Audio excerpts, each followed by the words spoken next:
അധികം വൈകാതെ ഇന്ത്യക്ക് കരുത്തായി രണ്ട് S-400 കൂടെ എത്തും. പാകിസ്ഥാന്റെ നട്ടെല്ലൊടിച്ച S-400 പ്രതിരോധ സംവിധാനം ഇന്ത്യക്കൊരു മുതൽക്കൂട്ട് തന്നെയാണ്. ശത്രു രാജ്യത്തിന്റെ ഡ്രോണുകൾ നിലംപരിശാക്കാൻ റഷ്യൻ നിർമ്മിത ഈ ചുണക്കുട്ടി മതി എന്നതായിരുന്നു ഇന്ത്യ പാക് സംഘർഷത്തോടെ തന്നെ തെളിയിച്ച ഒന്ന്. റഷ്യയിൽ നിന്ന് ഇന്ത്യ വാങ്ങുന്ന S-400 വ്യോമ പ്രതിരോധ സംവിധാനത്തിന്റെ കൈമാറ്റം വേഗത്തിലാക്കുക എന്ന പ്രധാന ലക്ഷ്യത്തോടെയാണിപ്പോൾ ദേശീയ സുരക്ഷാ ഉപദേഷ്ടാവ് അജിത് ഡോവൽ മോസ്കോയിലേക്ക് പറന്നിരിക്കുന്നത്.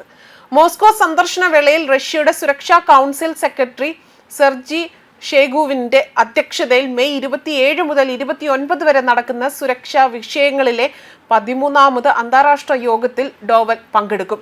രണ്ട് S-400 വ്യോമ പ്രതിരോധ സംവിധാനങ്ങളാണ് ഇന്ത്യക്ക് കൈമാറാൻ ബാക്കിയുള്ളത്. ഇത് എത്രയും വേഗം കൈമാറണമെന്നായിരിക്കും അദ്ദേഹം അവിടെ ആവശ്യപ്പെടുക.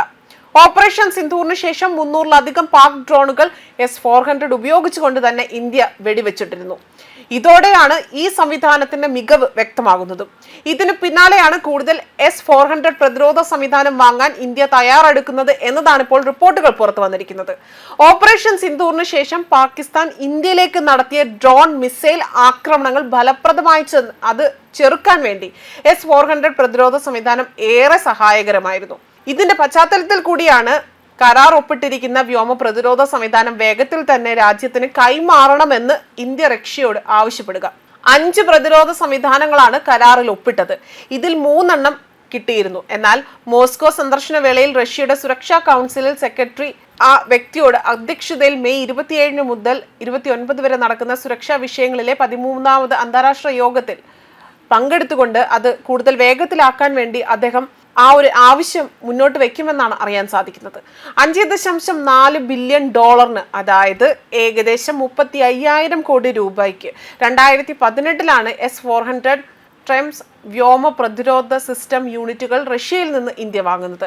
2025 4ാമത്തെ സ്ക്വാഡ്രൺ എത്തുമെന്നായിരുന്നു പ്രതീക്ഷിച്ചത്. എന്നാൽ റഷ്യ യുക്രൈൻ യുദ്ധവും ലോജിസ്റ്റിക് വെല്ലുവിളികളും കാരണം 5ാമത്തെ S-400 നമുക്ക് എത്തിക്കാൻ സാധിച്ചില്ല. എന്തായാലും അത് 2026 ലഭിക്കും എന്നതായിരുന്നു പുറത്തു വന്ന വിവരം. ഇത് വേഗത്തിലാക്കാൻ ഇന്ത്യ ശ്രമിക്കുമെന്നും പറഞ്ഞിരുന്നു. ഓപ്പറേഷൻ സിന്ധൂറിന് ശേഷം 300-ലധികം പാക് ഡ്രോണുകൾ S-400 ഉപയോഗിച്ചുകൊണ്ട് തന്നെ ഇന്ത്യ വെടിവെച്ചിടുകയും ചെയ്തിരുന്നു. ഇതിപ്പോൾ ഇന്ത്യൻ നിർമ്മിത ആകാശ് പ്രതിരോധ സംവിധാനവും ഫലപ്രദമായി ഉപയോഗിക്കുകയും ചെയ്തു. ഇന്ന് ലോകത്ത് നിലവിലുള്ള ആധുനിക വ്യോമ പ്രതിരോധ സംവിധാനങ്ങളിൽ ഒന്നാണ് S-400. യുക്രൈനെതിരായ യുദ്ധത്തിൽ അടക്കം റഷ്യ S-400 വ്യാപകമായി തന്നെ ഉപയോഗിക്കുകയും ചെയ്തിരുന്നു. ഇന്ത്യക്ക് പുറമെ തന്നെ അൾജീരിയ, അതുപോലെ ചൈന, തുർക്കി എന്നീ രാജ്യങ്ങളിലേക്കും റഷ്യ അവരുടെ S-400 വിറ്റിട്ടുണ്ട് എന്നാണ് അറിയാൻ സാധിക്കുന്നത്. 400 കിലോമീറ്റർ വരെ അകലത്തിൽ നിന്നും ശത്രു സാന്നിധ്യം തിരിച്ചറിയുവാനും തിരിച്ചടിക്കുവാനും S-400 സാധ്യമാകും. അതുപോലെ മാക് 2.5, മാക് 14 എന്നിങ്ങനെ 2 സ്പീഡ് ലിമിറ്റുകളുമുണ്ട് S-400.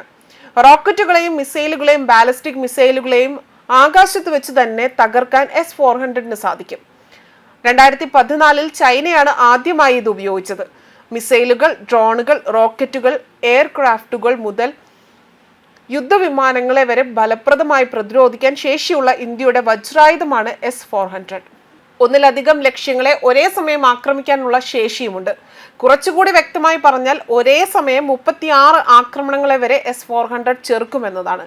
S-400 റഡാറിന് 600 കിലോമീറ്റർ പരിധിയുള്ളവരെ അതുവരെ ട്രാക്ക് ചെയ്യാനും സാധിക്കും. കൂടാതെ തന്നെ 400 കിലോമീറ്റർ പരിധിയുള്ളവയെ ലക്ഷ്യം വയ്ക്കുവാനും ഇതിന് സാധിക്കും എന്നതാണ് മറ്റൊരു പ്രത്യേകതയായി പറയുന്നതും. ന്യൂസ് ഡെസ്ക് കർമ്മ ന്യൂസ്.